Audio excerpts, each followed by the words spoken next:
upon revealing the figure at the AGM.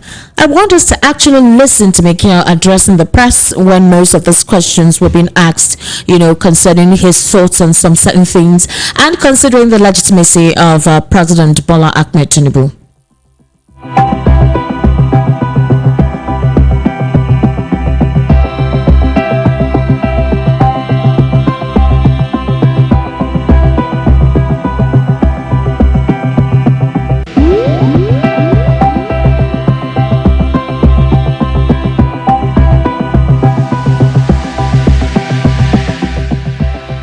Journalist and a philosopher, and thank God you are a journalist, who said, foolish is the man who does not read newspaper. Even foolish is the man who believes what he reads just because he's in a newspaper.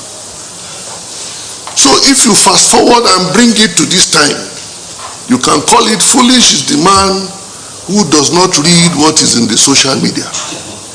Even more foolish is the man who believes what he reads just because it's in the social media. And let me also correct you. What you said you read isn't what you read. Because if what you read in the social media is what I read in the social media, then you are not reporting what you read correctly. So please, I want you to go back and read what you read about the cost of the bags and the cost of air freighting the bags. So it is not that the bags cost this amount of money, but 700 million was paid. So please go and get your facts correctly. Those facts are within your domain. And I would urge that when you read those things, let them simply be a basis for you to conduct investigation. That's the best that an information in the newspapers and social media should do for you. That is why we hurt this country when we carry what we read in the newspaper around as if that is the gospel truth. At the very best, it should put you in an investigation. When you read it, what did you do? Did you come here to ask us? You are a journalist. You are supposed you have that responsibility to direct the people of the country. So, and I don't expect that you should have waited until now. That story had gone out. There was a memo, internal memo that was sent out. What did that memo say? And what did the story say? You should have come to find out what happened. And I would urge you in the discharge of your responsibility to simply please put more effort. We shouldn't be lazy at doing our job to help this country. Otherwise, we would destroy this country by simply allowing false information to flourish. And all these details of the purchase of the bags, the air freighting of the bags, are facts that you can verify. You don't even, if you had made an effort, you can verify that. Ethiopian Airline air freighted the bags. And let me tell you, we are a very prudent administration. What we did was to help our members. Are you not happy? And have you told the story that for the first time in a long time, there was no problem with the distribution of bags for the conference? Do we not deserve for you to tell the story that bags arrived on time? The quality that we never had in the history of the Nigerian Bar Association. Is it not your responsibility to tell the story? There was no fight for bags. People came and took bags. People collected their bags. So you are not happy that there was no happened and how to provide the remedy. That is why we must be measured in the way we speak. We can't afford to speak anyhow because of that responsibility. I told the story of how in my village, they are all not literate. They haven't gone to school, many of them.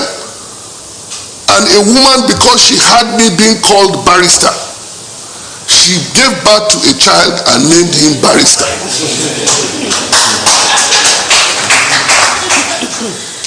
In 2019 February, because I go home, Supreme Court will say, because I am their Supreme Court, I am their law.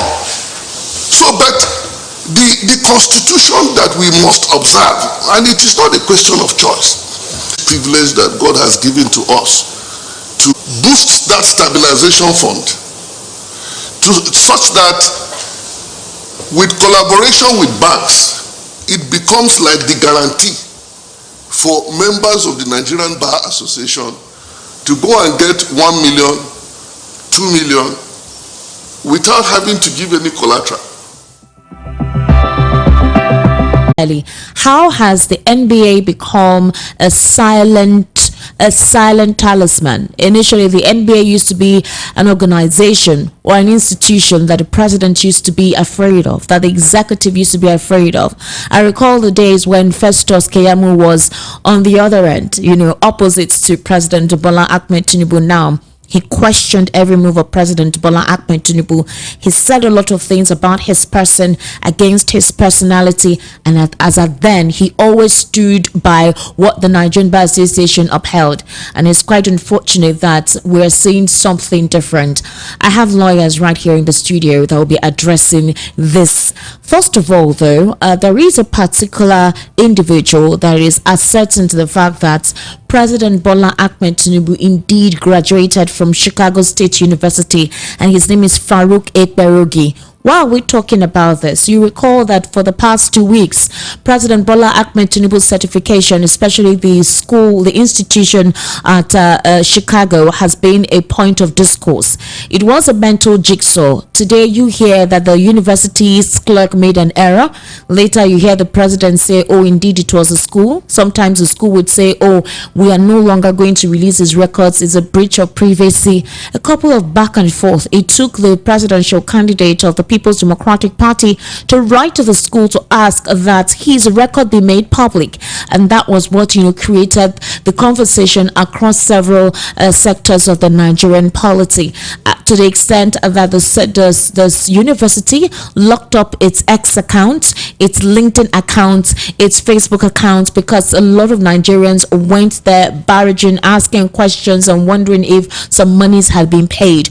Well, apparently, Farouk Ekberogi is saying that President Bola Tinubu undeniably actually had attended the institution, and the particular yearbook, which is 1979, which was previously missing amongst the yearbooks of the time, has actually come out. The leaflet where his name was has actually come out. So this is what he said. He said, President Bola Tinubu's study at CSU, a 4-year state-funded historically black university, was shortened because he transferred 2 years worth of college credit from Richard J. Daly College, a community college equivalent to a diploma awarding institution in Nigeria, in Chicago, which started life as William in 1960, and the university actually got renamed Southwest College in 1970, got renamed yet again as Richard J. Daly College in 1976. He went further to say that Tinubu graduated from CSU has never been in dispute. It was his claim to have attended or graduated from the elite, highly ranked, privately owned University of Chicago that was a lie. But he later took back this claim and blamed it on an unintentional error by Senator Tokunbo Afikuyomi.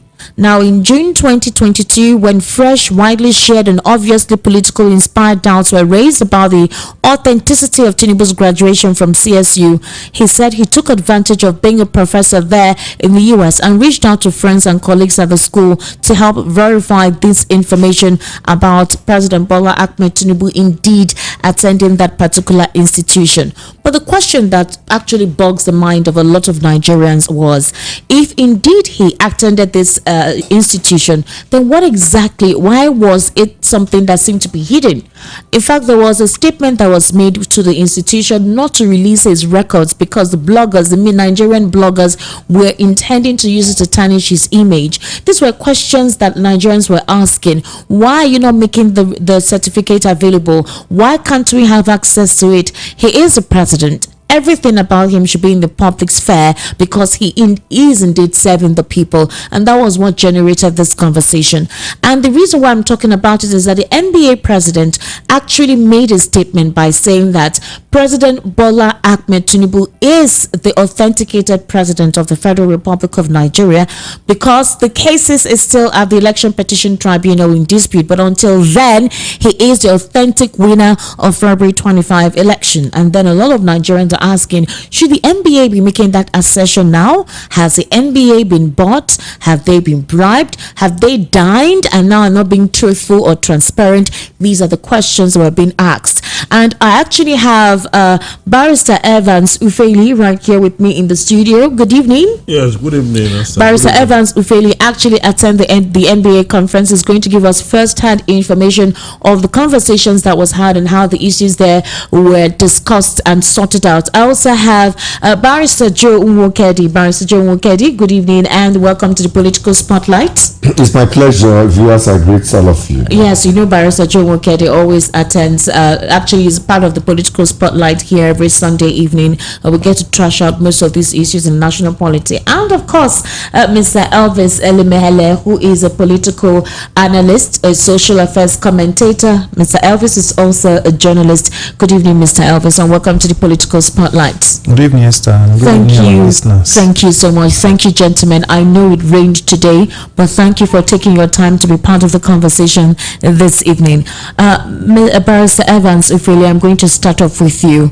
What is the crux at the NBA? What happened? When did the NBA dissolve to what it is now? Well, there were a lot of issues that happened during the conference. Okay. One of which was that the controversy among the ESCOs of the NBA, led by Yakubu Macau SN, before the AGM, that's the annual general meeting of the Nigerian Bar Association, which took place on Thursday last week. There were allegations on certain publications that the NBA president was practicing what they call exclusivism. Okay. Exclusivism would mean that he wasn't carrying along he wasn't carrying the ESCOs along in most of his dealings and transactions in the NBA. That was the allegation. Okay. They went further to say that the second vice, the third vice, there were allegations that by the constitution of the NBA, there are some branches of the NBA that's under their purview where they have to visit and make what they call familiarization visits. Okay. According to the laws of the association. That one of them had applied for funds to go, but that the president did not release it. The president, in reaction to that, said second vice had already gone and returned. He got the information. Had gone and returned? Yeah, before the application was made for funds to go. Okay. There. Now, if you look at it carefully, the allegations against him were never of corruption. Okay. They were the fact that he was not carrying them along, that most of the times he's called by the president, he's invited to the National Assembly, he's called by a minister, because the position of the NBA president is very, as an NBA president, let me just reveal this to some of the public. As an NBA president, you're actually bigger than a minister. Some people don't know. In terms of the activities and inclusion, the Nigerian government takes, the president's travel, president of the country travel with the NBA president. The country will not do anything without, especially when it borders on law, without that on the General Federation and the Nigerian Bar Association. They do a lot in that. So it is expected that lawyers should, because the society reposed a lot of confidence in us. Okay. And as such, they expect us to live above boards.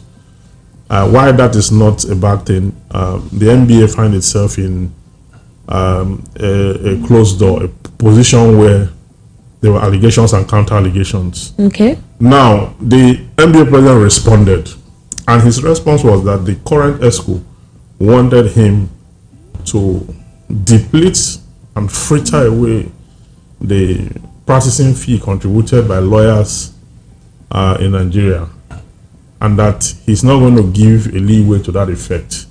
Now, in one of the occasions, some of them who applied to go for the international bar, the incoming international bar, that they inflicted the figures submitted to him and he's not going to pay. Okay. That he was elected by the members of the NBA, by lawyers, and he's so grateful to lawyers that the only way he can pay back lawyers is to ensure that he's frugal, he's not profligate, okay, and is able to manage the funds of lawyer according to statutory provisions of law.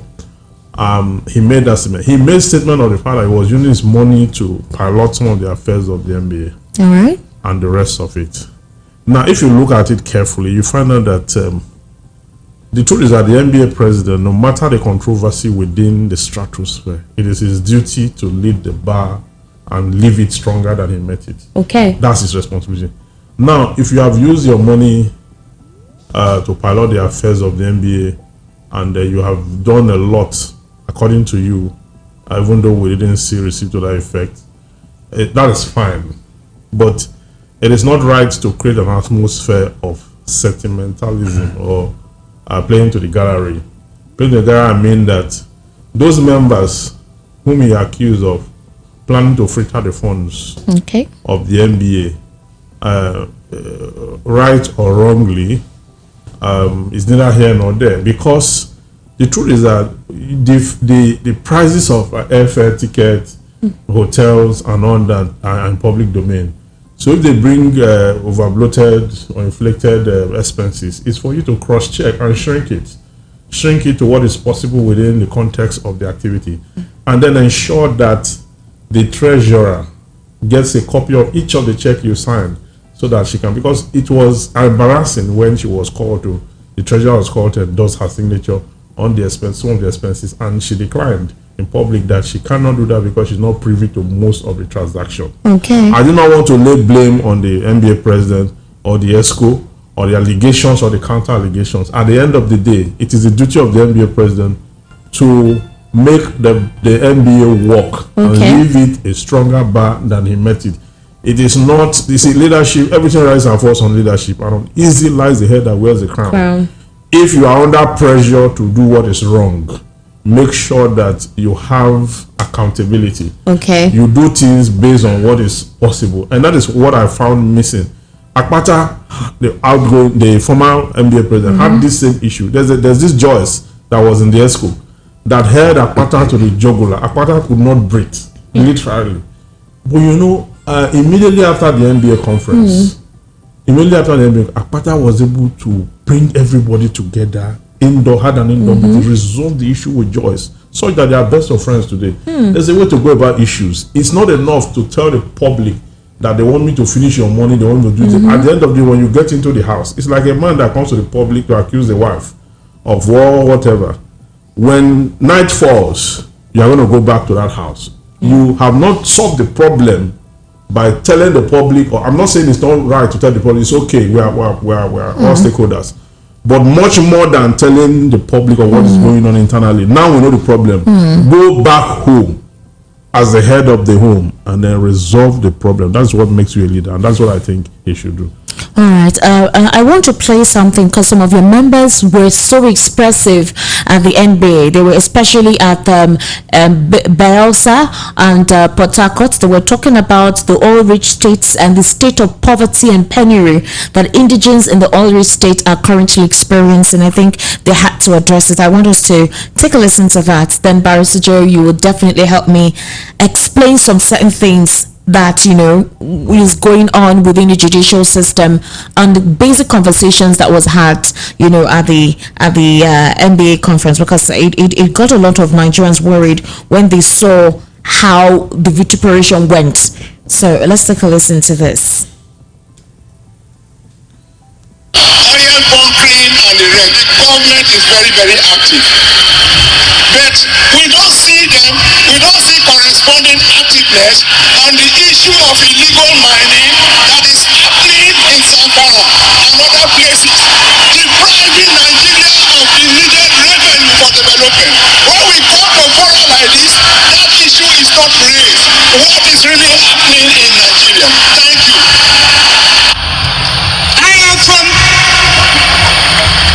I am from Puerto Benin. where there are many oil flow stations. I believe you me, we don't even have a drinking water. Not to talk of a secondary school. A school in Benue State, Tilegato College. I am one of the pioneers students. My father was a fisherman in Benue River. And that's why I was opportune to school in Benue State, Tilegato College, in 1974.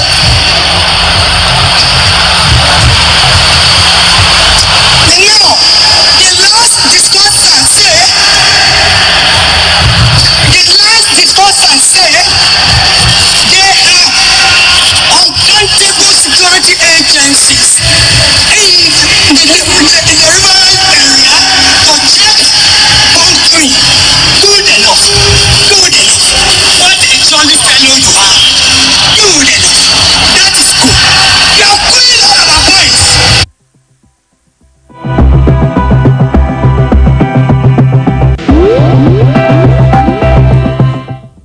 So those were the members of the Nigerian Bar Association, and they were expressing how they felt, their disgruntled, and the fact that the government has actually left a lot of people, the areas that they were meant to develop and concentrate are underdeveloped, and they still kept, taking the resources in that region.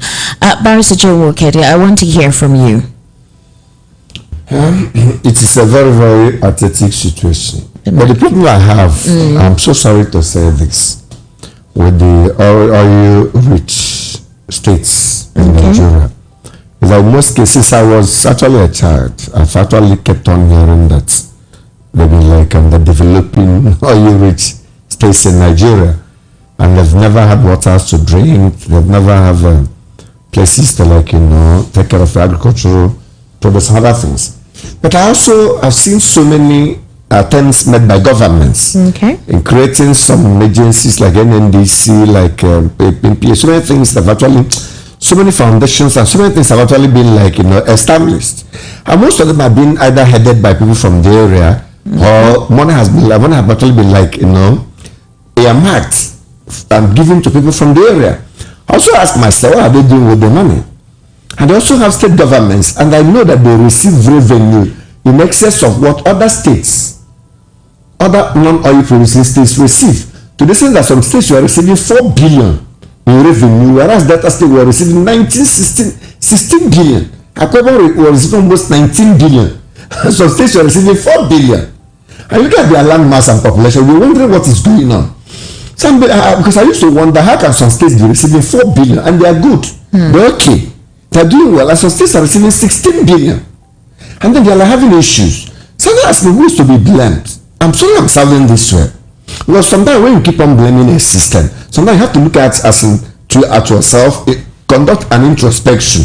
Where are we actually having this problem? Because right from my childhood, I said they have been hearing this issue of Niger Delta having issues. To be honest with you, does that mean they've not actually have the way to find a way to resolve that crisis? Look at the NDC that was formed. You see, Bobungo's corruption that took place there, and then membership were populated by people from the same area too.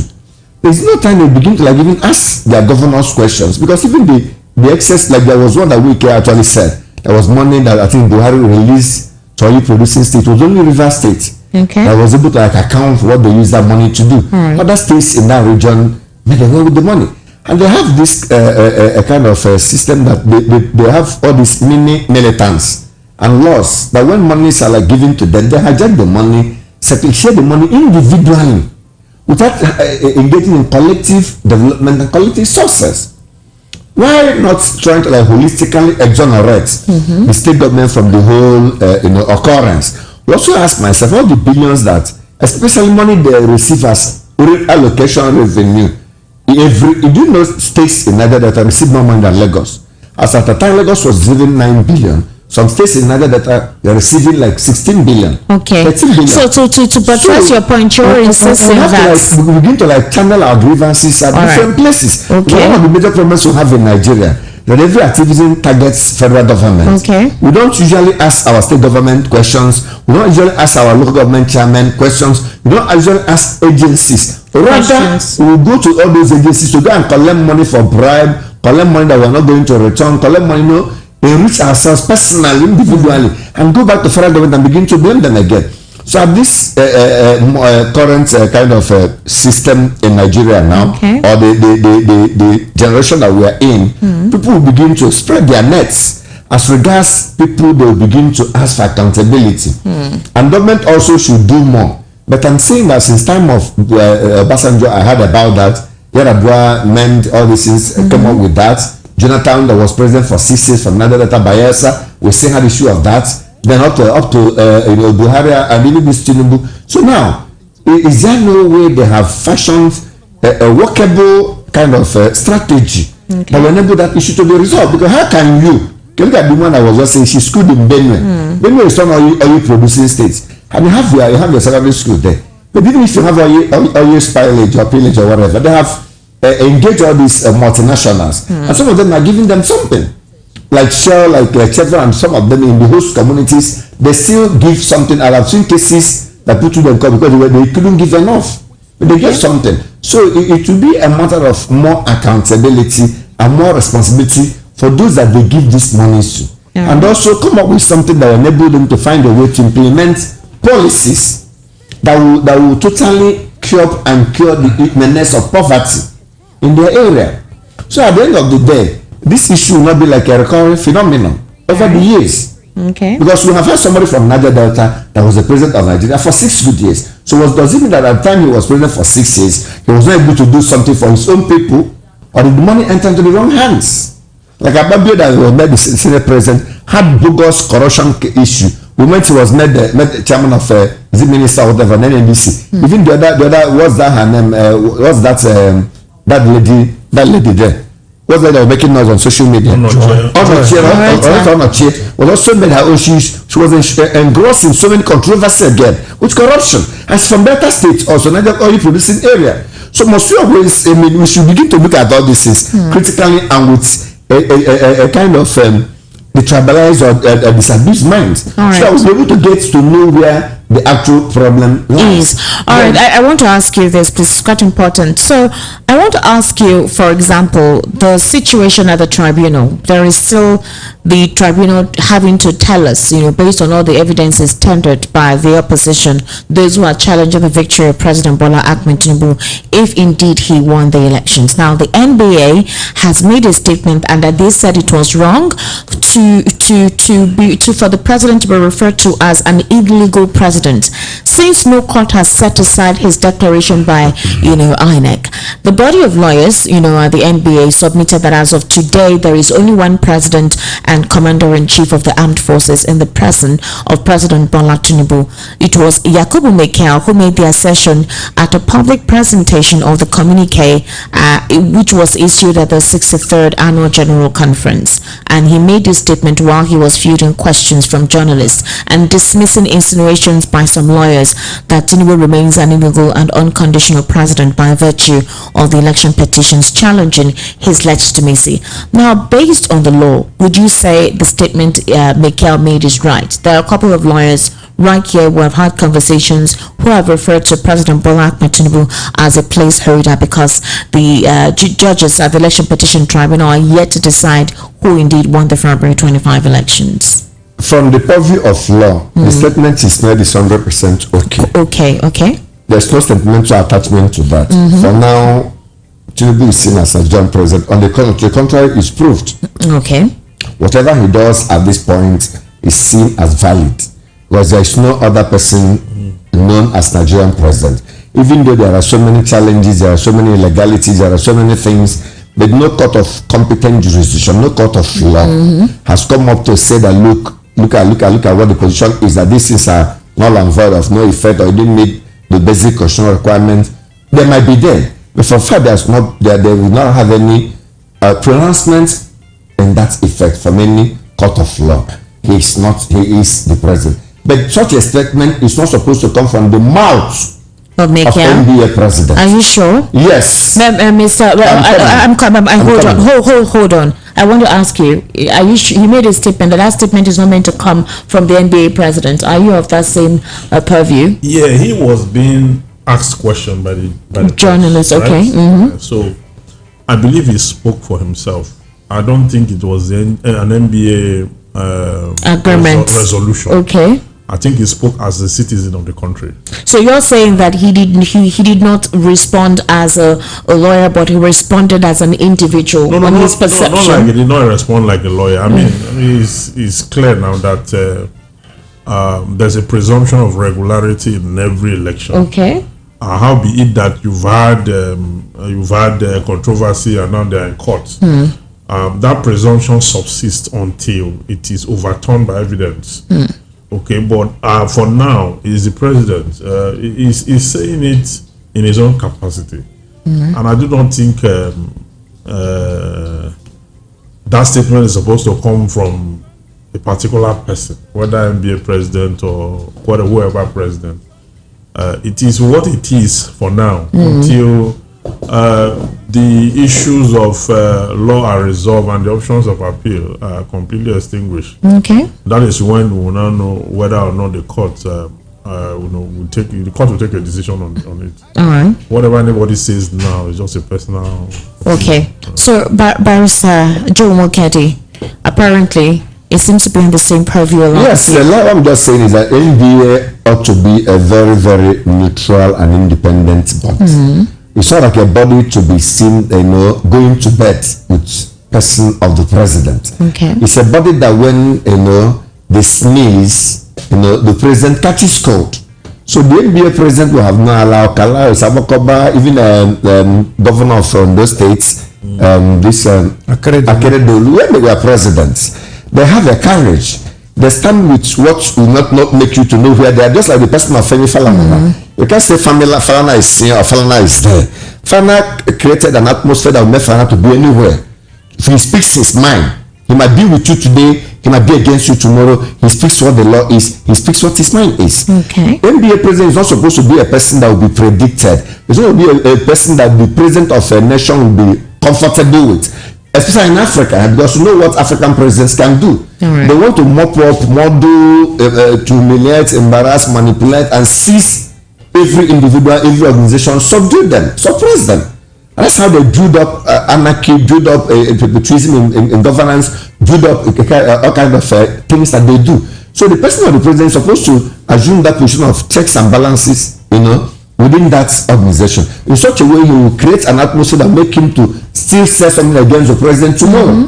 But the way we are seeing Mekiao, that was even part of why some members of the SQL are not quite comfortable with his style of leadership. You are hobnobbing so much with the president. You are so much at peace. The other day you are on channel speaking on behalf of things that are not asked about the Rwanda election. You get to criticize the EU and all. I mean, are you an errand boy of the president? For goodness sake, don't be a president. Your courage, your attitude, everything you have supposed to reflect that supremacy, that authority, that learned people, that body that people fear so much. You don't go and say certain things that make you as if you're a stooge, or if you have been bought over, if you are not like a handbag carrying individual for the president. President should hear your voice and panic. So when you talk on behalf of Nigerian lawyers, on behalf of Nigerians, even ordinary lawyers will speak. And people will shiver, let alone NBA president. They're not supposed to be hard here and there the way he talks up and down. That's not supposed to be done. He's supposed to maintain a position that make the president to be afraid of NBA because he's represents the totality of the whole lawyers in Nigeria.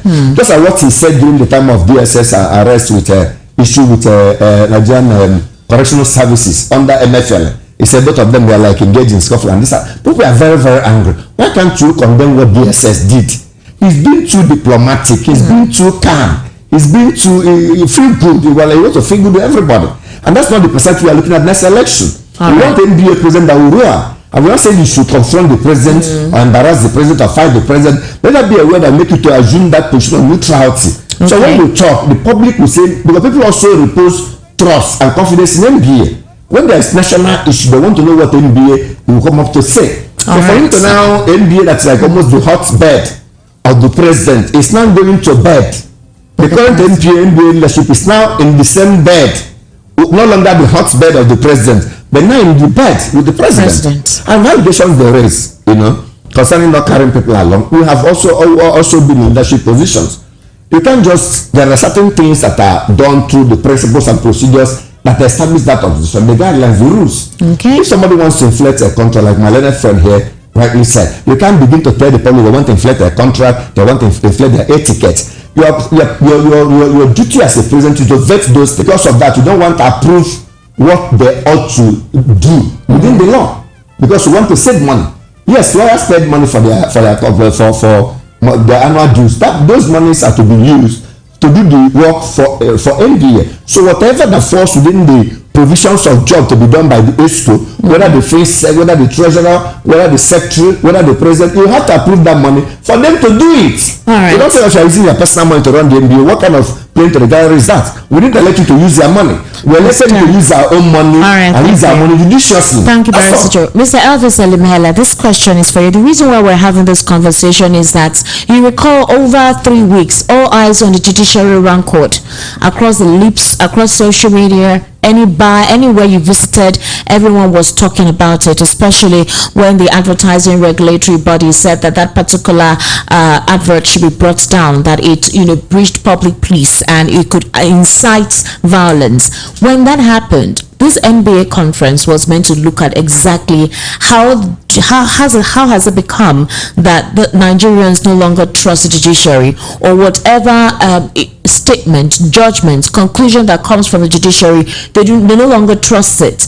And so all eyes on the judiciary was a clarion call on the judiciary to be mindful and be careful of any form of inducement on them, but to objectively make conclusions at the Election Petition Tribunal. And which brings to the fore again, what is at the center of this? President Bola Ahmed Tinubu. Now, the president as an individual is another entity. As a public servant of Nigerians, one would say he would always be on the lips of Nigerians. And you being the number one citizen of the country, definitely Nigerians will always want to know everything about you. So which begs the question, why did Nigerians flood CSU? Why did they flood their LinkedIn X account, Facebook account, verifying, asking questions? A couple of critics have said some Nigerians were becoming clownish, some Nigerians were becoming aggressive, and they were not putting the country in good light.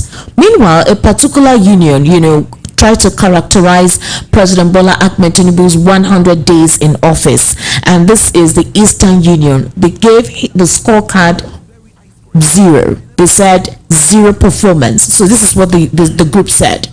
A pro-good governance union in Nigeria described his kind of leadership as clannish and nepotic. EU's national president Charles Aneke told the Whistler, which is this paper, that Tinubu has done nothing worth celebrating so far than celebrating the occupation at the Asarok Villa. I do not really want to use some certain words that were used because it's important for us to remain as objective as possible. So he said on the composition of the president's cabinet, he said there is no difference between this government and that of former President Muhammadu Buhari. What's your take on this? Thank you so much, Esther. We are talking about the president of the Federal Republic of Nigeria and is the first citizen of this nation.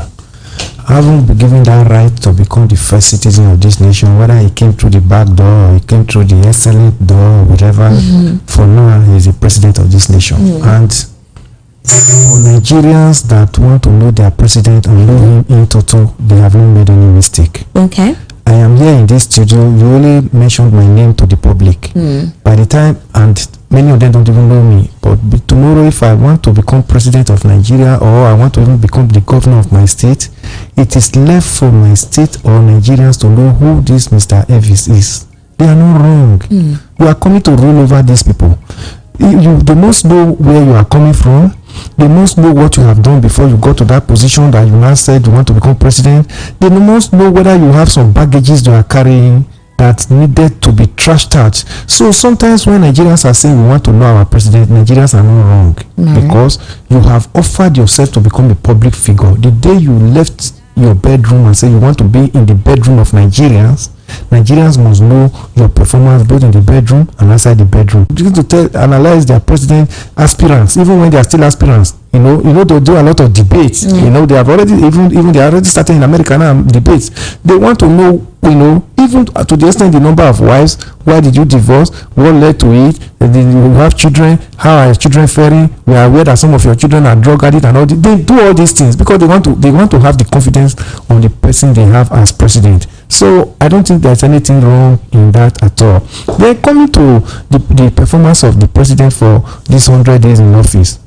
Esther, I don't think I will have to be too far from the statement that came from that the union. Because, why? It says zero performance. Well, I remember, I think the last time we had this conversation, I asked you, I said, it's not abnormal for the president to surround himself with, persons from, possibly his ethnic group. You would want to surround yourself in your cabinet with persons you think you can trust. Former President Muhammadu Buhari obviously did the same. Could this be because, the Easterners weren't given enough portfolios? Could this be why they scored the president zero performance?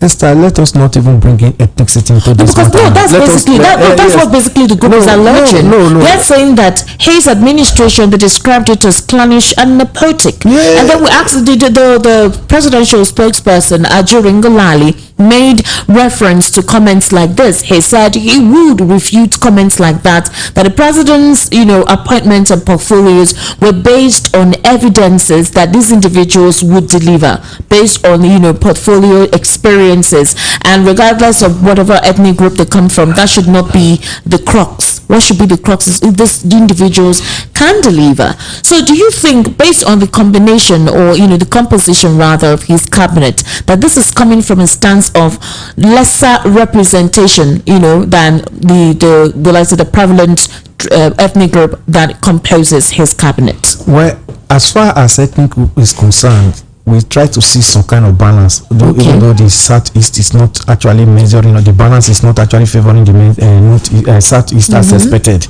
But if we want to start looking at the individuals and the policies that this government has taken for these 100 days, one will begin to wonder, is this government actually aware of what Nigerians are going through? Is this government actually aware that Nigerians have gone poorer within these 100 days than they were before he came into office? These are antecedents. These are things we should be setting goals for the government. It's not where the ministers are coming from or who are the ministers. Already we know that in the announcement of the minister, nomination of the minister, and swearing and all of that, clearing them and all, we saw a lot of drama. There were really nothing different from what we've been saying before. Now they brought in so many of the state governors into his administration to make them ministers. To me, I don't see the relevance of some of those state governors, especially Zamfara State. Today, you know that you and Nigerians cannot even travel to Zamfara State. Nigerians are, you heard what happened last time. Coppers that were going to use to the orientation camp, they were kidnapped at that Aziz. I don't even know whether they've been released now. The last I heard about it, that they said each of them, about 8 of them, it should be 4 million. They should bring in ransom of 4 million before they release them. I don't know what qualifies Matawale, the former governor of Zamfara State, to be made a minister of state for defense. I don't know. That is number one. Then number two, you come to look at, today the government make one announcement, tomorrow they now come back and tell Nigerians that they are correcting it. Is it that they've not done their homework, so nicely before they got into power? At this stage we are, because we are coming from a very bad system, decayed Nigeria from the government of former President Muhammadu Buhari. So further coming to use the present administration as test any longer will further impoverish Nigeria. We are not looking at that. We thought that as he came into power May 29, he knew where the issue is. We have been saying that they make one statement today, they withdraw it, they bring up another one again. Almost like a trial and error. Let's see how this works. This is not, Nigerians don't have that patience for trial and error, because Buhari's 8 years was used as a lot of trial and error, and it plunged Nigeria into where we are today. Creating that distrust. A lot of distrust. So Nigerians are not talking about nepotism, surrounding yourself with your kinsmen, Buhari did it and he failed woefully. But you do know, in Buhari's position, he did not care. President Buhari did not show that disposition of caring whatever anybody thought about what he was doing. He did what he wanted to do up until the last day, making appointments on the last day itself. So some persons will say, if President Buhari was allowed to do what he wanted to do as he saw fit, why would the president also, President Bola Ahmed Tinubu, no, Esther, we don't want a repetition of what Buhari did. If Buhari's 8 years in Nigeria is a monumental failure. By the time we want a drastic shift, a drastic change from what we experienced from 2015 to 2023 when Buhari finally left office. So you're saying that from when President Bola Ahmed Tinubu was sworn into office, we have not seen that drastic change? We have not seen it. He promised it on his inauguration. He promised it at his campaign. He said he was going to let Nigerians breathe. He was going to ensure that the naira to the dollar becomes at least stable. But we're not seeing that. So do you think that his policies, now that the cabinet has been composed and he's telling Nigerians to be patient to see how things go, are Nigerians being impatient? I mean, former President Muhammadu Buhari took apparently 6 months before he set up his cabinet, and Nigerians seem to have been patient along with him. Do you think that Nigerians are expecting President Bola Ahmed Tinubu to whip up a magic wand and make everything all right? There is nothing like being magic wand. Nigerians are expecting. Nigerians are expecting a drastic movement into where we are coming from. Remember why Nigerians are agitating that we need this drastic change. When you stay too long in the bed stays too long in its net, it will have issues. Somebody will remember that there's a bed there and release the catapult at it. That's what we are saying. Nigerians have to bear with Buhari for 8 years. Nigerians don't have that patient any longer. And again, Nigerians are already talking about you hear now APC are saying that Nigerians 8 years of Buhari's administration of the economy was so bad. Even businesses are saying it now.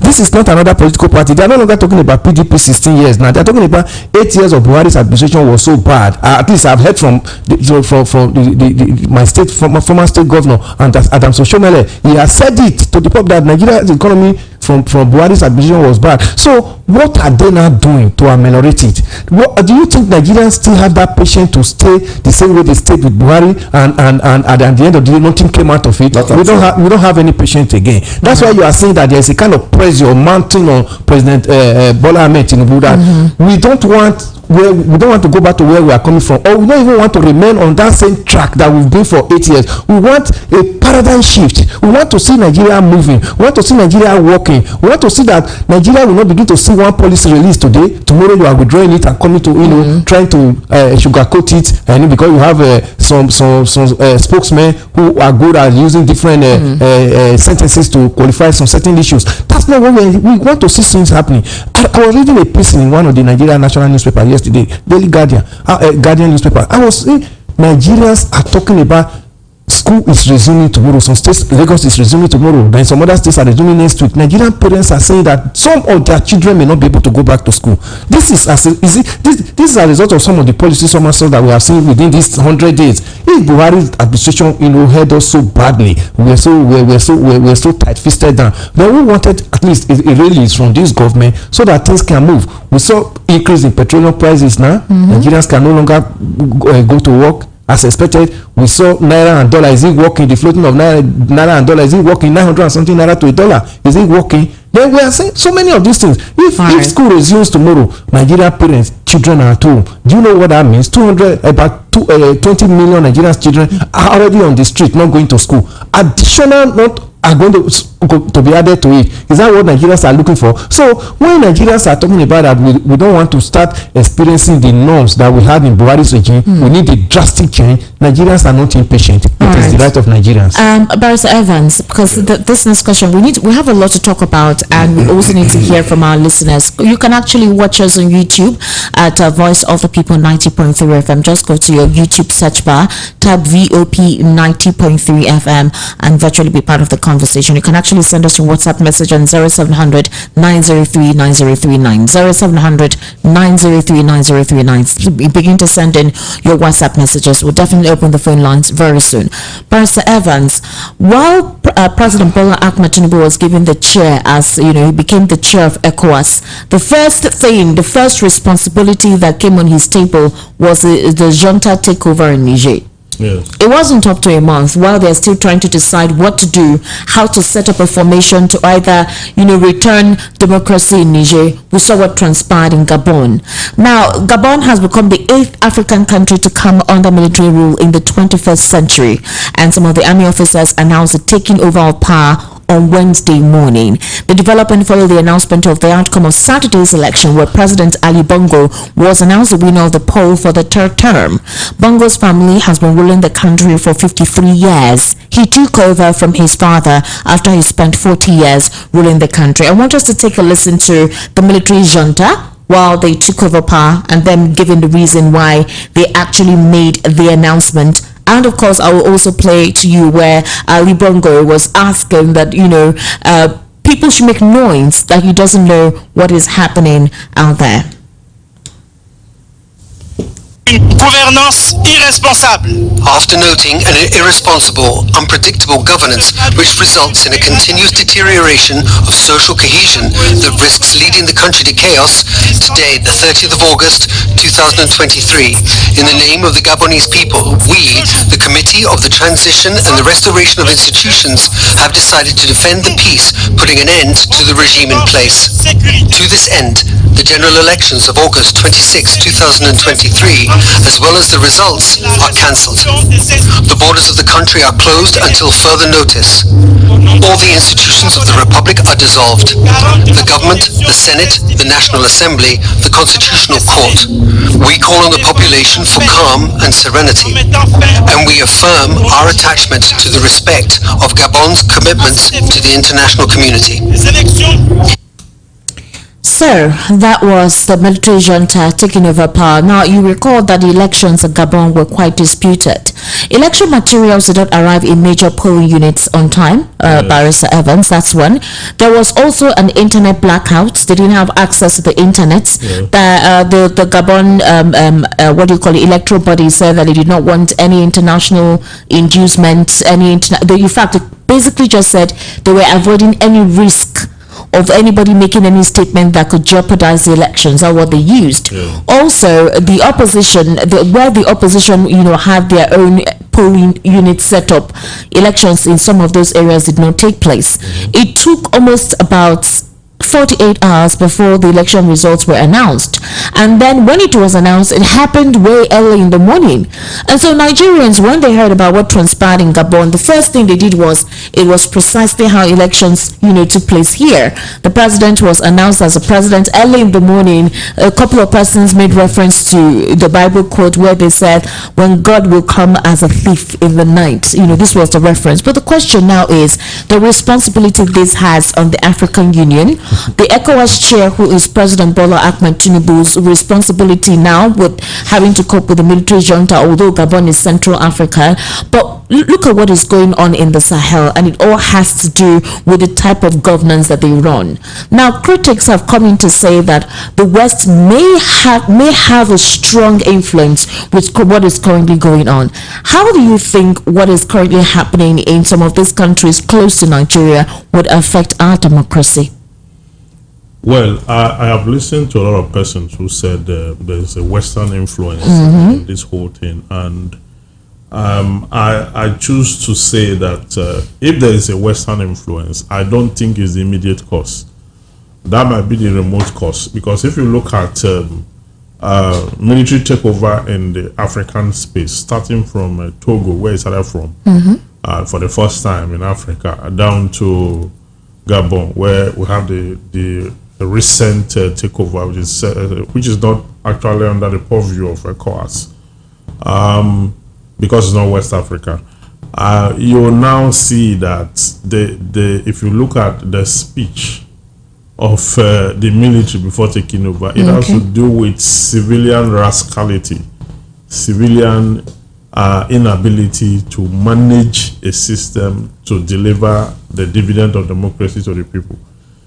In Gabon, they literally shut down the citizens' right to communication by taking down the internet with that excuse that they don't want any Western influence. That's true. That is an indictment on the electoral body and the government. They made sure that the opposition did not see the light of the day. Similar to what happened here in Nigeria, they announced the winner at the wee hours of the morning, like a civilian coup itself, which has now been toppled by a military coup. Across Africa, even in African countries where military had not taken over, the civilian government are also ruling like the military in Africa. So there is no country that is highly dominated by black, check all over the world, blacks, that is making any progress in 2023. That is making any progress. Check, go through, check around. So the question now is, as long as democracy seems not to be working in Africa, is military junta the solution? No. Military junta, like their civilian counterpart, cannot transform anywhere. All right. They have not done it before. They cannot do it now. They will not be able to do it. Because first, it's a government that sits on illegality. It's a government that is an incursion into the natural workings of things in a democratic pattern. It's not a government that can stand the test of time, because they get into office, they suspend the constitution, they begin to rule the people, they begin to create more problem for the country than the country had before. In Nigeria, there's no military takeover in Nigeria as we speak. But is Nigeria making progress? The president's 100 days in office. A thoughtless president managing 200 million people is a disaster any day, anytime. You're saying any president who doesn't think properly. You're not referring to President Tinubu here. I'm not referring to the president. You are referring to President Tinubu as a thoughtless president? He's thoughtless. Would you say that is too harsh? How harsh? How? I mean, we have seen how he has managed the country in 100 days. The president said he should give him time.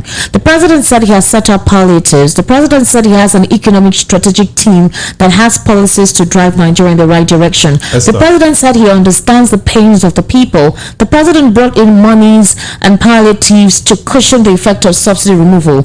And Ajuri Ngulalu, speaking on behalf of his principal, has made statements that the president thinks and clearly understands the trajectory or the tragedy that a lot of Nigerians are going through. Would you refer to that president as a thoughtless person? Esther, in the corporate world, there's what we call strategic foresighting. All right. Any leader that lacks strategic foresighting cannot lead in the 21st century. So you're saying President Tinubu does not have the foresight? It doesn't have it. It doesn't have it. Look at the way he took away subsidy. Okay, forgetting that government must contribute to the lives of citizens all over the world. There is subsidy all over the world. If it's not on fuel, it's on food. If it's not on food, it's on agricultural produce, on fertilizer, it's something. If it's not in all that, government buys off everything that a farmer produces. There must be subsidy. It means that the security and welfare of the people shall be the primary purpose of government. Section 14, sub 2 of the 1999 Constitution has amended. That is what a president should do. Now, they took up the subsidy, and I remember that they have to provide palliative. Palliative, okay, we'll give 12 million citizens 8,000 naira per month. Turn around and say, no, it won't work again. Carry the money and give to governors. Governors that have shown you repeatedly that they are unreliable, that the ecological funds, they cannot account for it, that their security vote, they cannot account for it, that the derivation funds, they can. How do you call a president that have strategic foresight will make such kind of mistake in this? Look, we are in for some bigger, because the president, inherited a president that is just like him. Okay. And he told the public that he's going to continue from where the previous left it off. And he has proven it within 100 years, that 100 days, that he's truly an ambassador and a representative of the government before this. And what he has done is to ensure, the previous government actually removed the subsidy we are talking about. He only came to announce it as a forerunner, just like John the Baptist did when Jesus was to be baptized. He announced it, and the whole country went agog. Right now, schools are resuming tomorrow. The excitement is not there. Okay, even before they left off, some persons could not afford to give transport to their children to move to school. What is the palliative for the Nigerian child who is in school, who should learn, who must go to school? What is the palliative for the displaced, those in the IDP camps? What is this government program for the Nigerian students in the universities, for those who are unemployed, about 55% of them? What is the policy of this government on agriculture? What is the policy of this government on the future, on the currency of this country, on developing Nigeria, on taking Nigeria to the global space to compete effectively with other countries? What are the policies of this government? This government have no policy.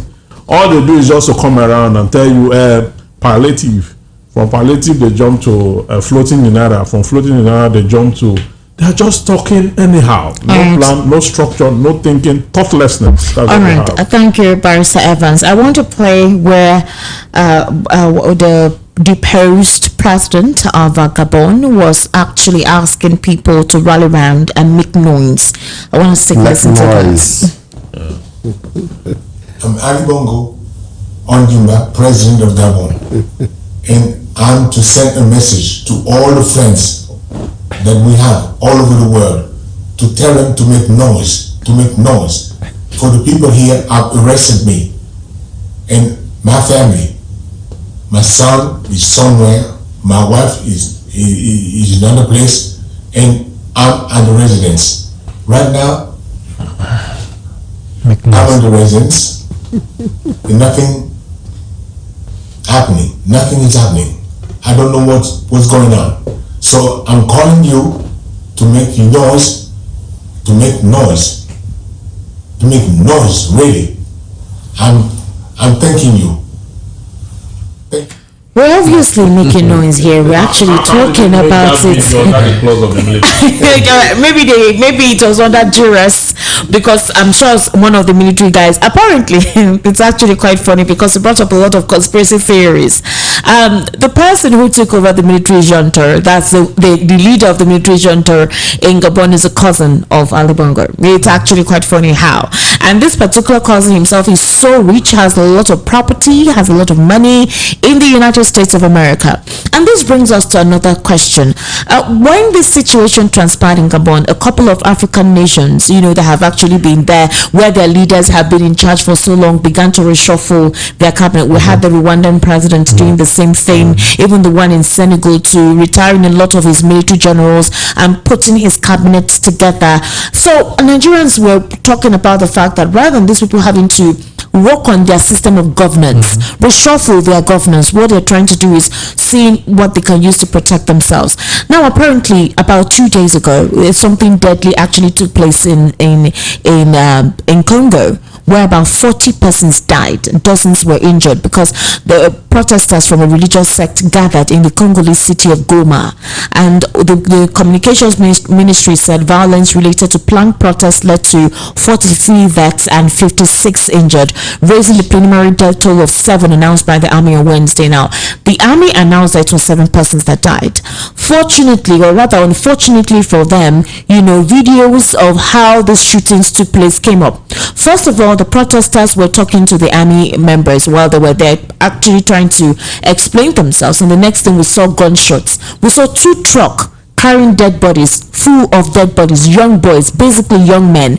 And some people were in their homes, filming this, videoing this. And then this came up on Twitter. Later, the army now changed and said it is 47 persons. But from that video, you can tell they had about almost 100 persons who died. Now, when Nigerians saw this, we refer them to what transpired in October 2020, what transpired at the Lekki toll gates when the army came there and shot, and the army said they didn't kill anybody, they didn't shoot anybody, and all of that stuff. So the question, it begs the question, what is going on in these African countries, and what kind of democracy do we say we are practicing? Are we practicing a system of democracy that is democratic, autocratic, or are we saying our democracy is meant to be as it's supposed to be? What lesson should the president actually learn from what is going on in the Sahel? Esther, thank you so much. We don't have democracy in Africa. Let's not deceive ourselves. Democracy itself is a very good system of government, but the practitioners of democracy, especially in Africa, they have not actually accepted the tenet of democracy. Democracy, according to Lincoln, said it is the government of the people, by the people, and for the people. The day you take out people from democracy, it is no longer democracy. But let me tell you, Esther, African leaders have never allowed people who owns the democracy to be part of democracy in Africa. That's what you are seeing that is playing out. That's why you see that in a democratic government, military will be released to kill people. And even after they've killed the citizens that are supposed to be beneficiaries of democracy, they will cover it up. You know that the issue of Nigeria is still ongoing. Sometime early this year we heard that some money was released to go and bury the victim that died during the SARS protest at the Lekki toll gate. Nigerians were like, but you said people didn't die. But now you are saying you are releasing so much money to go and bury people that died. They came up and said they started picking corpses in all around. It was not as if it happened in Lekki toll gate. But the corpses you picked, who are they? Are they not Nigerians? Are they not the people that are supposed to own the democracy? Which we say democracy is the government of the people. So what is playing out in Africa is not democracy.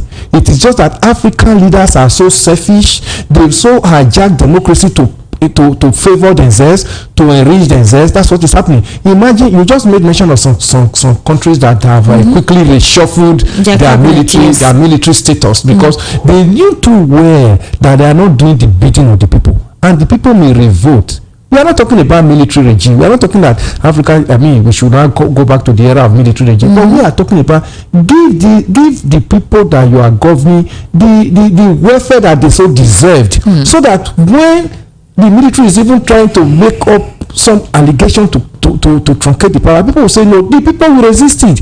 In 1993, we saw Nigerians resisting June 12 election because we felt that election was credible. The people had that power to say no, this is not what we need. But by the time you work against the people and the military comes to power, then the next thing you see people jubilating on the street. The same man who switched off the internet because he want to corner the election to his favor, now began to use the internet to beg when he has been thrown out that make some noise. How do you make some noise over the world? Is it not through the internet? But so a few days ago you switched off the internet to benefit you, but now when it's going against you, you are not telling the whole world make some noise through the same internet you switched off. This is to tell you the selfishness of African leaders. Somebody will be in power with just one family. As old as I am, the only name I've heard in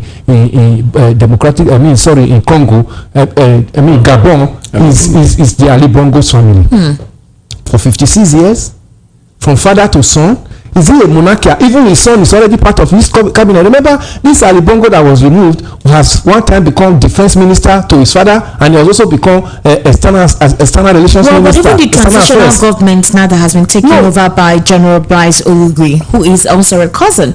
He is a multi-billionaire. He has embezzled a lot of money. He actually has links to drug cartels of the South American Ivorian, cartel. So, but the thing is that these are things that are well known with a couple of African African heads or African elites. Yes. That the Gabonese are not really happy because they are not happy that their joy is that the Bongos family that has like turned what was supposedly to be a democratic system like a monarchical system, that they have left the power. How? In this particular situation, I don't see that happening. If the person in charge of the transitional government is a cousin of Bongo, we are hearing that it's a cousin, but it is not the Bongos family any longer. At least a step has been made. I mean, an action has been carried out to some extent. What do you talk of Paul Biya of Cameroon? The man that has dementia that doesn't even know what is going on. Are you saying that Paul Biya is the one that restructured the military against so that he will not be removed? It is the cabal. African leaders have allowed cabal to hijack their government when they are in power. The cabal is what you are seeing in Nigeria here, is what is playing around. Remember, we had this kind of cabal in 2009 when the late President Yar'Adua was sick. Yes. Everybody was like, Yar'Adua will come and is coming back to come and take over power. He's coming back. Meanwhile, this man was not even aware of what was going on. But the cabals in Aso Rock wanted to fester that regime on the neck of Nigerians, even when the president that we elect has become incapacitated, to the extent that the day Yar'Adua was brought from Saudi Arabia to Nigeria, the chief of army staff switched off the whole of street light from the airport to Aso Rock and lined up military to escort somebody that is already incapacitated into Aso Rock. Prepare the special ground for a special system to receive him. They kept him there. And look at even Nigerian leaders. Before we knew Aso Rock was turned into Mecca, they were going to Aso Rock. Some of them will come out and begin to tell us, he will soon get to the office. He will soon resume office. But we never saw that happen. That's to tell you that. In reaction to this, though, the Rwandan president has actually made mention. They openly criticized the United States policy on Africa for the first time. In fact, he noted that to prevent Congo from aligning with China, U.S. is acting in a manner that risks putting Rwanda and the Democratic Republic of Congo at war, which brings to the question, what role is the West playing here? Trying to pit the African nations, against themselves, and then they're coming back to say they're trying to create peace by recolonizing. It is because the African leaders have not actually settled their homes. If their homes is completely settled and intact, external influence will not have access to come in. The Rwanda leader you just talked of now has stayed there now for 23 years. Yes. Everybody is now like, he's doing well. But is that democracy? Remember now, the Congo Brazzaville has stayed there now for 40-something years. Yes. Then the Democratic Republic of Congo, you just made mention of the where soldiers were killed. You know what is going on here now? Civilians were killed. That's the DR Congo.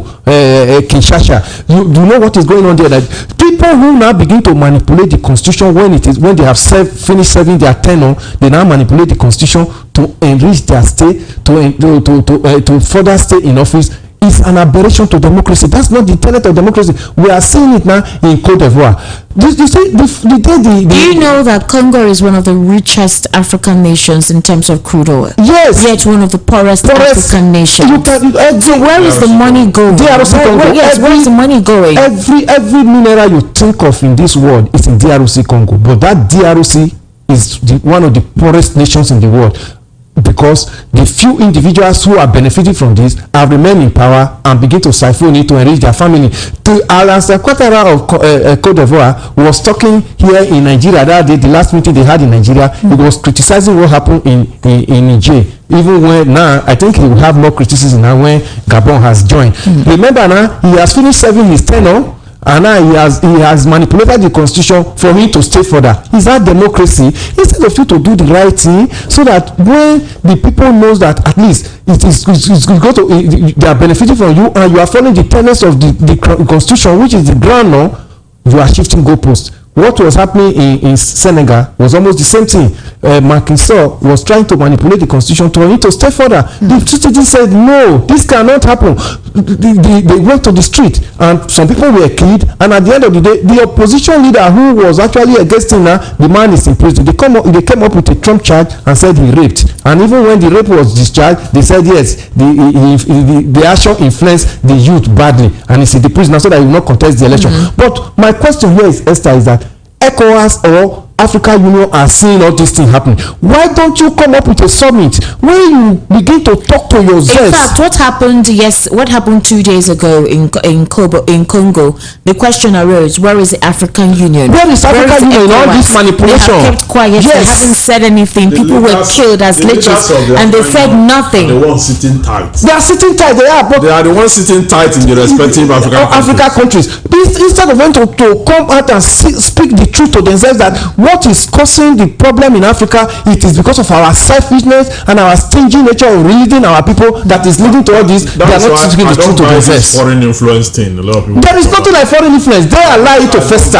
Yes. If there was no crack, the lizard will find a space in the wall. Now, Mr. Elvis, this next question, I want us to listen to Joe Ajaro. He said that Nigerians are going through pains and suffering. The current FCT Minister Nyesom Wike is not acting in accordance with the poor people. He said Wike intends to inflict pains on Nigerians and that they are embarking on a warning strike, I think on the 5th of this month, which is on Tuesday precisely, that the strike will be embarked upon. Although the federal government said they're going to have a conversation with the NLC this evening, by Monday we should hear what the conversation would be. But this back and forth has been on for a long time. Let's take a listen to Joe Ajaro. You can see it clearly that this is a class war between us, the dispossessed, and those that have to continue to have. Whether you call it the issue of subsidy or the new attack by the despot Wike to drive the poor out of Abuja, it is still the extension of that war. It is a war, whereby they tell you that you are building in a place that is not part of the master plan, and the master plan is only known to them. The master plan is in their pocket, and when you are building, they will tell you it's not complying with the master plan, and they will wake up, demolish your house. And the NLC is saying that those structures are not illegal structures. Those structures should be legalized. Those areas they are demolishing, unless you have an alternative. There is no area they marked out, either quarter plot or half plot. All right, that was Joe Ajaro speaking there, and you do know that he's talking about the fact that Wike said he was going to bring down a lot of homes, a lot of areas that were not properly built on. Barrister Joe, what's your take on the reaction of the NLC as quickly as possible so we can open the phone lines? The NLC, the only problem I have with them is their inconsistency and instability, going back and forth. If actually they want to take, because I'm worried, because most of these institutions, just like when we discussed that of NBA, these are the institutions that people look up to stand for the survival of the common man. Because if you allow the political, bulldozers and all these people to succeed in their mischievous ways, they will annihilate totally the ordinary people. So there are institutions that must be firmly on ground to withstand and put pressure on these political marauders. Okay. So for what he has said, I'll say a thumb up for that. Because I just came back from Abuja, I know how Abuja is. We know Abuja metropolis, we know Abuja suburbs, we know Abuja, the main bow, and the outskirts. Most of the outskirts, such as like Lugbe, like Kubua, like all these people, like Warimpa, like the rest of them, they actually house all these low-income earners. If you are traveling Abuja in the night via the airport, you look at Lugbe. So if you're to bring down those homes, you're going to dispossess a lot of persons. You see many traffic moving towards Lugbe axis and moving towards Nyanya and Nasarawa axis. Okay. So these are the places that poor people, middle-class people find solace. So the only issue you have, some people are seen as Wike, has been unleashed, because of what happened in Abuja. Because the current president lost Abuja. Abuja people rejected him. So Tinubu actually identified Wike as somebody that has this kind of, he said he drinks whiskey of 40 years old. So he said he cannot put it in matter. He can sue me. I will prove it. So somebody that will just drink that whiskey and begin to do something well thought and not clearly thought.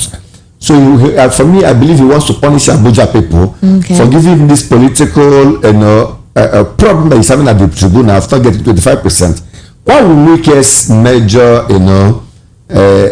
job definition be? Demolish. Okay. It's not, we have, as I said, we have had ministers of capital territories.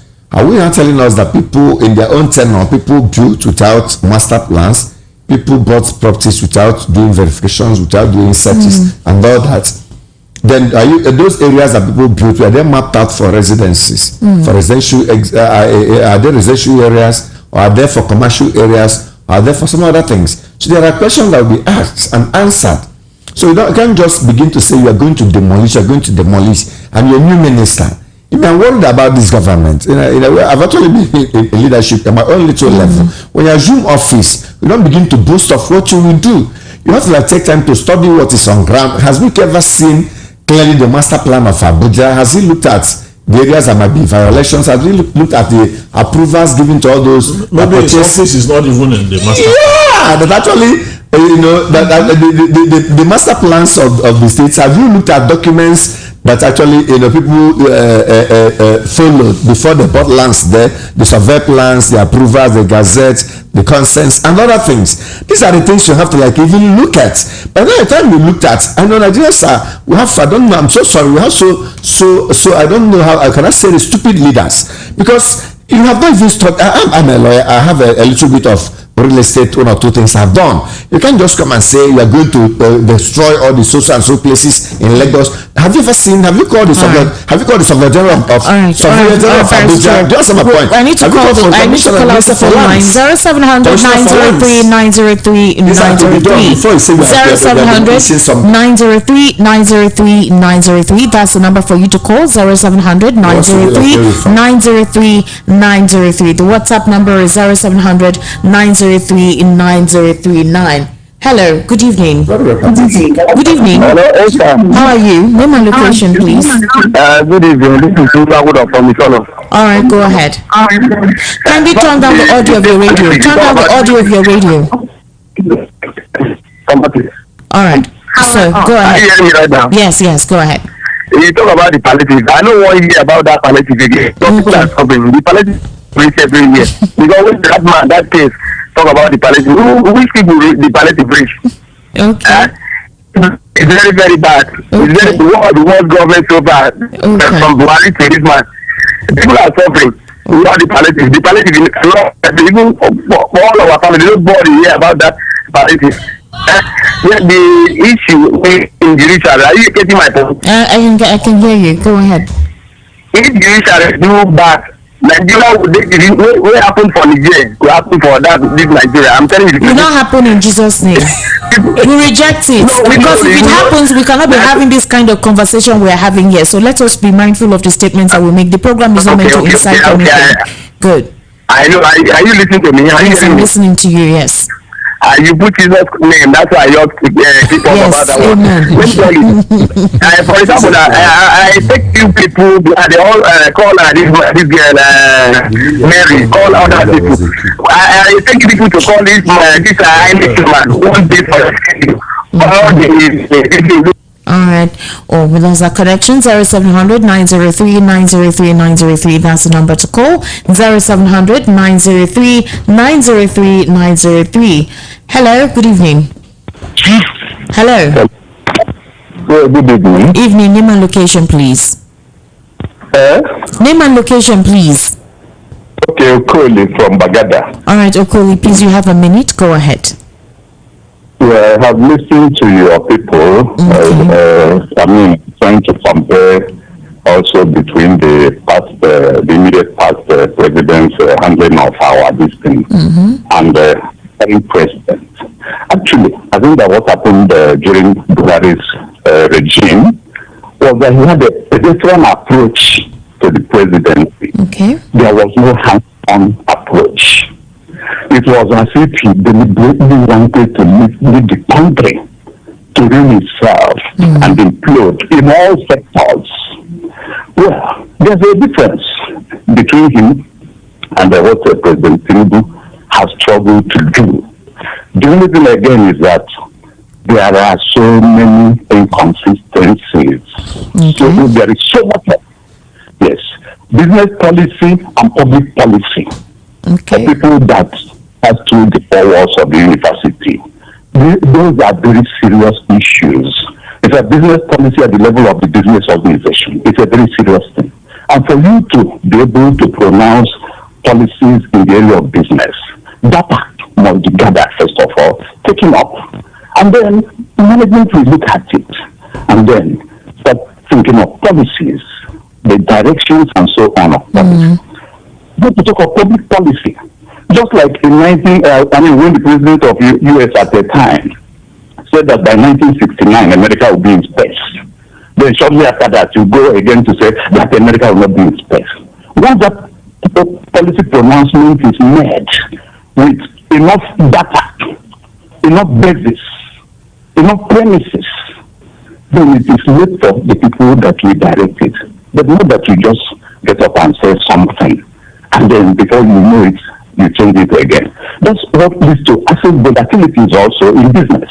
That's the problem the developed world has with, the things like, what do you call it, OPEC, and so on and so forth.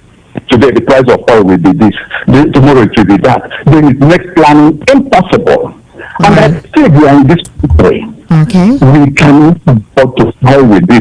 There is so much problem in the system. Nothing is working. And if businesses will not be able to function again, then there will be a very big problem. So I think that's what the present administration should be able to look at. To think about this thing. In fact, there are essence of going about during campaigns and so on and so forth, answering questions and so on, would also help to prepare. All right, thank you. Thank you so much. 0700 903 903 903. That's the number to call. 0700 903 903 903. And the WhatsApp number is 0700 903 9039. Hello, welcome to the Political Spotlight. Name and location, please. Hello? Okay, we can't hear you. Call back 0700 903 903 903. Hello, good evening. Welcome to the Political Spotlight. Hello? Hello, can you hear me? Hello? I don't know. I can hear. We've lost that connection as well. Please kindly call back 0700 903 903 903. Hello. Hello, good evening.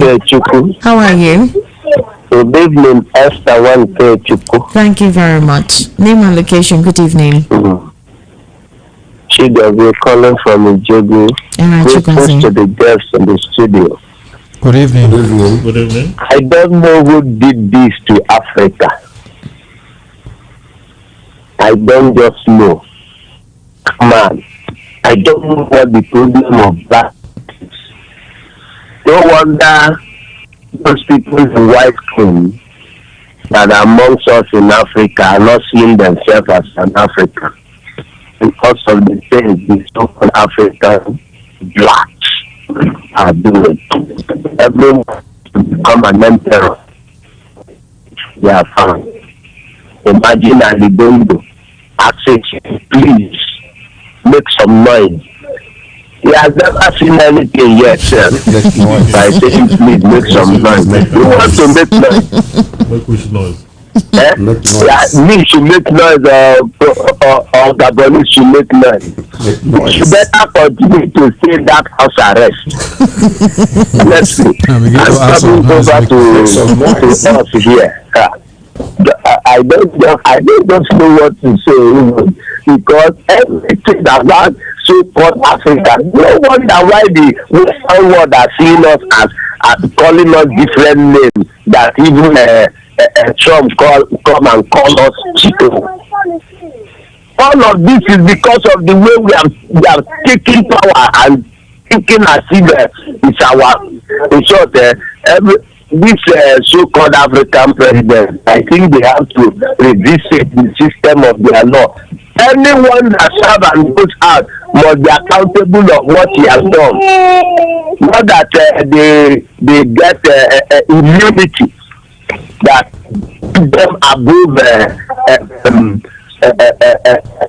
being interrogated. Honestly, I'm just sorry. No wonder somebody sang and said, "I sorry, oh, I sorry for Africa." Thank you so much. Okay,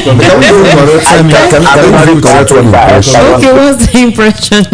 We don't have democracy in Africa. What we have is civilian rule, civilian regime.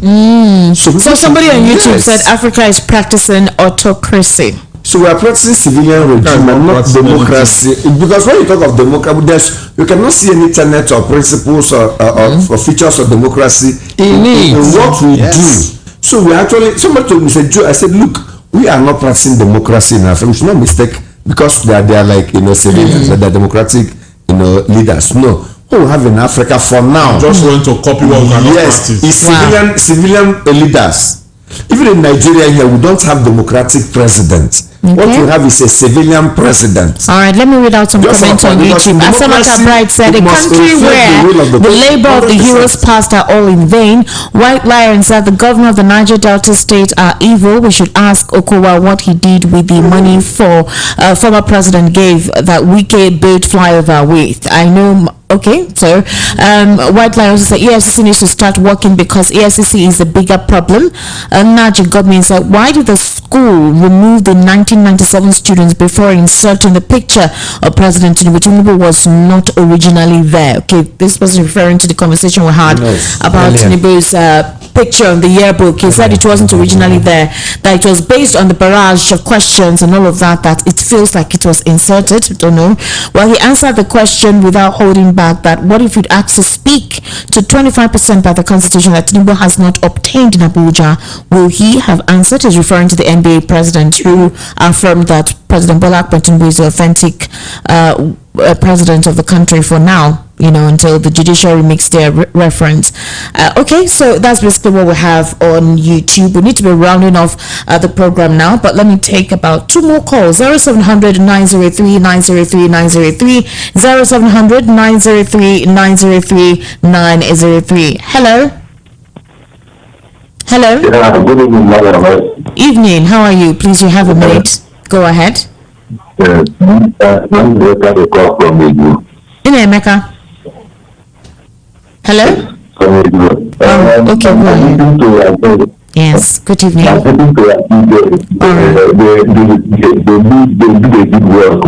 right. It's greeting you. Thank you so much. We appreciate you. I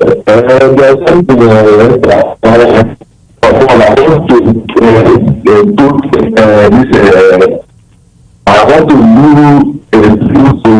the family of this that give us the network is really poor. I can't hear what you're saying. Please, Nemeka. 0700 903 903 903. That's the number to call. 0700 903 903 903. That is the number to call. And the WhatsApp number is 0700 903 9039. All right. Hello. Hello. Hello. Hello. I can hear you. What's your name and location, please? Hello. Good evening. Name and location, please. Yes, Jerry, calling from Agudegbe. All right, go ahead. I want to once again thank you, and my regards also to your guest. Okay. Good evening. Good evening. The mind of most of us. Okay. Hello? Hello? The network. All right, yes, continue. Go ahead. Hello, what did you say? What gives me joy as a Nigerian? Okay.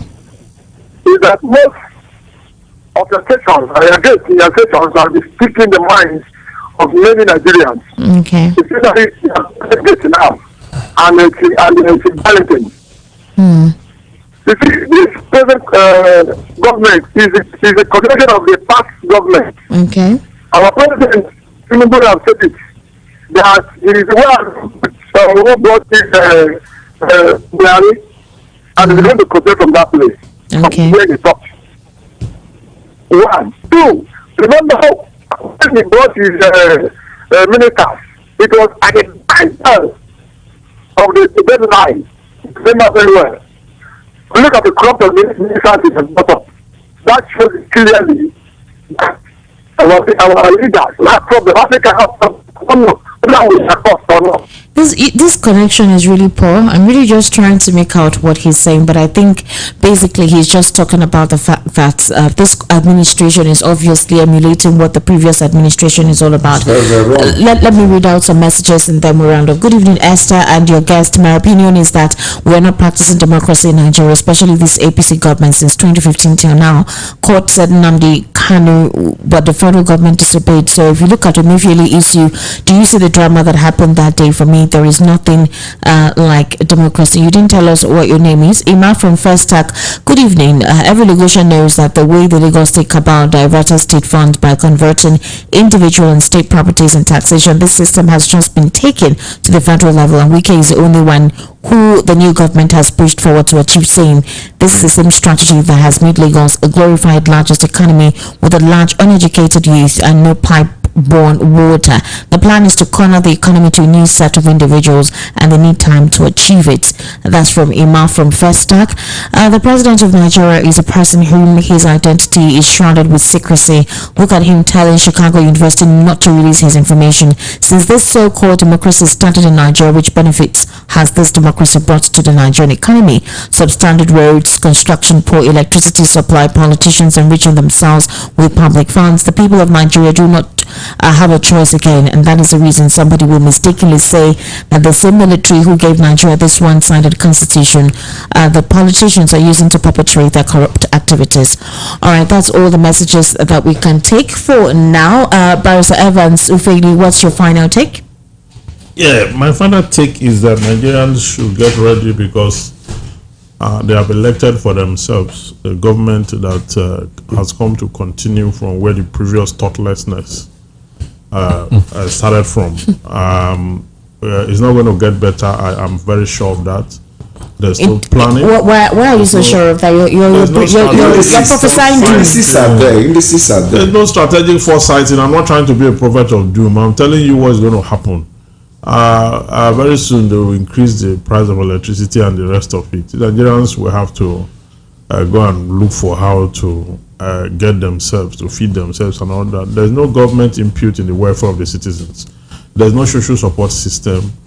The country is not well run. Okay, the National Assembly was supposed to make laws to ameliorate the hardship of the society, asking that they get money to buy cars. The ministers are also demanding for that. People are being profligate. People in leadership positions are profligate. They are not ready to make things better for the citizens. So, in as much as the government have taken that route, it is left for the citizens to devise their own economic strategy to, find their footing, as the case may be, and watch. Open their eyes for that. But many of them who are suffering now and shouting up and down sold their votes. Okay. They sold their vote. The ones that didn't sell their vote supported the candidate they want to support. Some of these people who are shouting today, they don't have food to eat. They are begging. And the people who went on the day of election to stand on the queue to ask people which tribe they came from, and send people back to their homes, unleash violence on people and all the rest of it. We were doing analysis. We saw all that happen. Okay. So it is payday for them, and they should take it as a Barrister Jerry, please, we interrupt. I actually need to sound a very, very serious warning to our leaders, because we can recall vividly in the 60s when a wave of coup started in African countries, in Ghana, so many African countries. After all the African countries, many of them gained their independence. Some countries thought that you are so big that it will never happen to you. And Nigeria was one of them then, you know. We so much believe that we are big, we are strong, and that coup will never happen in Nigeria. And eventually it came. It was the Nigeria was the bloodiest. And there was even a counter coup again. And there was something that one poet said then, Chris Okiru say, hooray for thunder. He said the elephants of the jungle are already talking about pumpkins. They share the meat. They let them remember thunder. But the thunder is still hovering. So while they share the meat, let them also remember thunder. So while we are saying hooray for thunder, but the thunder is still around. And after a while, July, another thunder struck. And those that celebrated the first thunder, they were no longer alive to celebrate the second thunder. Because, you know, that was a poem then. So I'm telling our leaders, why being profligate in the way they behave, being above board, thinking that they can manipulate the system, cajole the judiciary, intimidate, MBA, buy over everybody with all money they have, they should know that the thunder is still locking. And the wind is blowing. No country, Nigeria is not too big to also witness that. So they should put their houses in order. And if they want to practice democracy, I don't know what happened to people that, you know, why are we not in Miss Elvis. Nelson Mandela should have been our role model. We're not doing the likes of Mandela. Miss Elvis, please, what's your final to just a few seconds? I want African leaders to know that some years ago, Côte d'Ivoire, Ivory Coast, was being celebrated as the London of Africa and all that. They had a stable democracy. Everything was going on well with Ivory Coast because of what? Felix Tubuahin was the president then. And what did he do? He surrounded himself with his tribe men and practically turned Côte d'Ivoire to a one-party state. When he died and left office, Ivorian saw that they've been cheated over the years. What had happened? When they wanted to come back to the tenet of practicing the real democracy, civil war came. We saw civil war. Everything scattered in Côte d'Ivoire. So African leaders should always watch their leaders. They should always, you know, AU should come up with a summit where they begin to tell themselves the truth. Sit tight to power, using nepotism and all others to chase your people that are supposed to be beneficiaries of your government out of government, will eventually lead to what we are seeing now in Africa. It's just the beginning if care is not taken. Thank you, Esther. All right. Thank you, gentlemen, so much for being part of the show this evening. Mr. Barrister Evans Ifeli, Barrister Ijeoma Egwuatu, and Mr. Elvis Elimele, thank you for your time. Thank you for sharing your input with us on the Political Spotlight. My name is Esther Nwachukwu. Political Spotlight takes place here every Sunday from 6:30 to 8:30 p.m. We've taken a minute out of our time. You can follow me on social media at Esther Nwachukwu on Twitter, Esther Nwaz on Instagram, and Esther Nwachukwu on Facebook. What's your handle? John Wickett. On Facebook? Yes. What about you, Mr. Elvis? Elimele Elvis across all Facebook, Twitter, and others. All right. What about you? Yeah, Evans Ufeli across all social media platforms. All right. It's a wonderful evening, negotiation.